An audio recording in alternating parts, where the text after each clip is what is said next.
hydrosphere.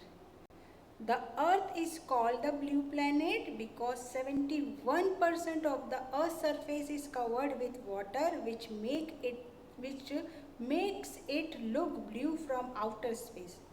The part of the Earth which is covered with water is called hydrosphere. It consists of oceans, seas, rivers, lakes, ice sheets, underground water and water vapor in the atmosphere.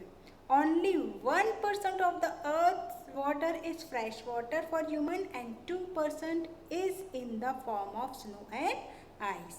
97% of Earth's water is salt water, which is unfit for human consumption. Due to this, there is very little fresh water available for drinking. The water cycle helps to maintain the supply of fresh water on Earth. So approximately 71% Earth's surface is covered by ocean. Now we will discuss about the oceans. Oceans are the major part of the hydrosphere and they are all interconnected. They are all interconnected. Oceans are the large bodies which comprise nearly 90% of total area covered with water.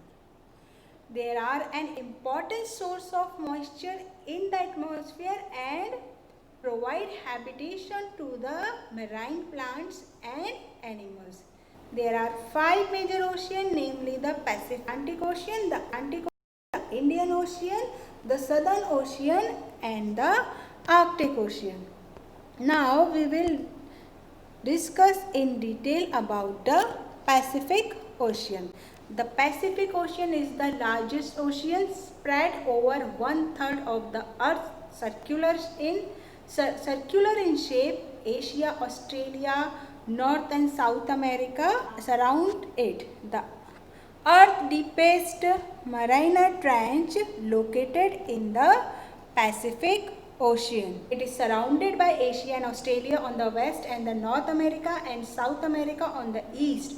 Nearly 3/4 of the Earth's active volcanoes are found in the Pacific Ocean or on land close to it. It contains about 25,000 islands, of which Hawaii is the largest island. In the north, it is connected to the Arctic Ocean through the narrow Bering Strait. Down south, it merges with the Atlantic and the Indian Ocean. Now we will discuss about the Atlantic Ocean, the second largest ocean. The S-shaped Atlantic Ocean is about half of the size of the Pacific Ocean. It is second largest in the world. Europe and Africa lies on its eastern side, while North America and South America lies on its western side. Some of the largest natural harbors and trading ports lie on its irregular and long coastal line. It is the busiest ocean from the point of view of travel and trade. The north, it stretches up to the Arctic Circle, and the south, it merges with the Pacific and the Indian Ocean. Now next is the Indian Ocean. It is the only ocean named after a country, that is India. Indian Ocean is the warmest and the third largest ocean in the world. The Asian continent lies to its north, while it's open-ended in the south. Africa lies to its west. While Australia lies to its east. India is situated at the top of this ocean. The Bay of Bengal, the Red Sea, the Persian Gulf and the Arabian Sea are linked to this ocean. Toward the south, it merges with the Pacific and the Atlantic Ocean. Now our next ocean is the Southern Ocean. The Southern Ocean or the Antarctic Ocean surrounds the continent of Antarctica. The Pacific, Atlantic and Indian Ocean merge into it. Now next is the Arctic Ocean. The smallest ocean in the world, the Arctic Ocean, is centered around the North Pole and is mostly surrounded by land. It is situated in the Arctic Circle. The northern part of Asia, Europe and North America surrounded it. It is frozen in the winters, while in summers the ice in it melts and float in form of icebergs.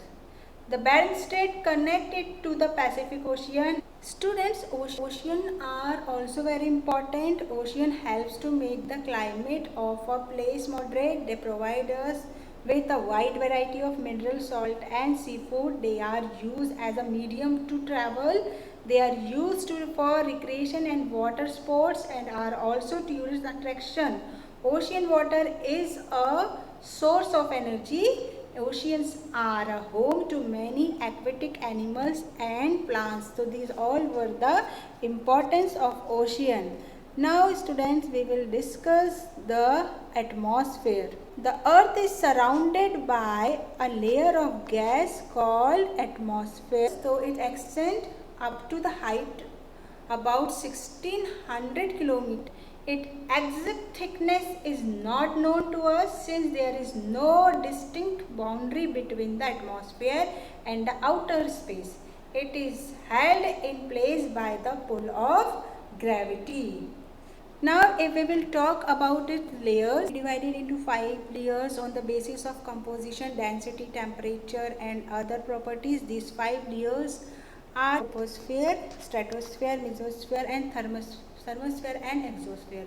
So now we will discuss one by one layer of this atmosphere. First is troposphere. So troposphere is the lowest layer of the atmosphere where all weather activities take place. It is stretched to about 18 km above the equator and 8 km above the poles. Almost 90% of the total air contained in this layer. Water vapor and dust particles are found only in the troposphere. And about the stratosphere contains the ozone layer which absorb the harmful rays of the sun and prevents them from entering the earth's surface. And mesosphere, so mesosphere is the layer in which most of the meteors burn up. With increasing altitude, the temperature decreases in this layer. And thermosphere is an extremely hot layer due to the presence of hot and dense gases, helium and hydrogen.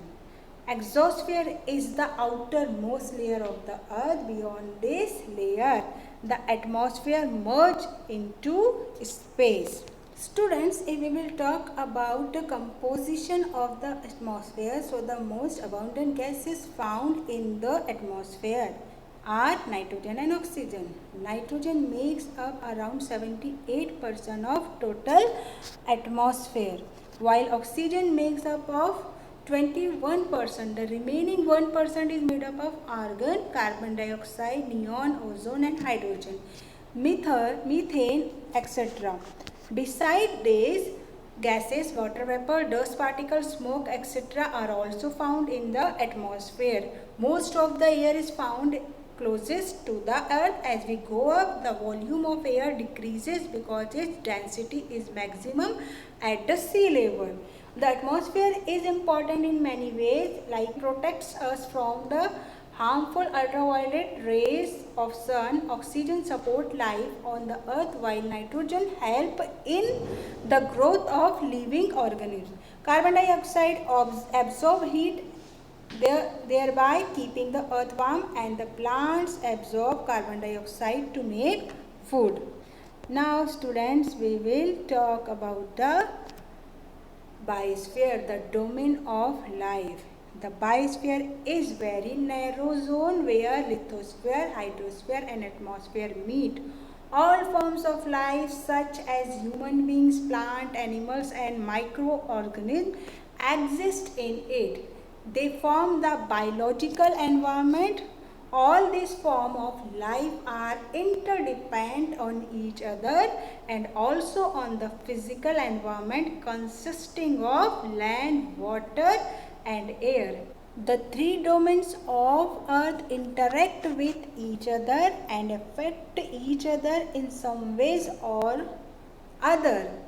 If any one of these changes, the other one will also change. If the balance between any of these components get disturbed, the entire cycle of life is affected. Human activities like felling of trees, pollution, overuse of pesticide, excessive fishing, etc. have caused an imbalance between the biological and physical environment. This has resulted in global warming or unnatural rise in the global temperature. Like example are given here. Earth surface change due to the clearing of the land, tsunami, earthquake. Example, part of the Andaman and the Nicobar submerged underwater due to tsunami.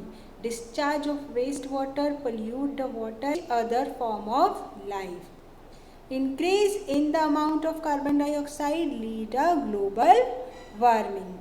This is a cause of concern as it can lead a massive destruction. Thus, it is important to check human activities to protect our earth.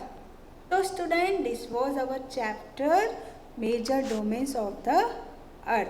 Now, you have to ponder or point to think, that is, what do you mean by strait? Name the strait between India and Sri Lanka. Find out the answer of this question. How does the atmosphere act as blanket? Define global warming, state the factor responsible for it. And what is ozone depletion? So students, this was our chapter. I hope you have understood this. Now it's time to say goodbye. We will meet again with the new chapter.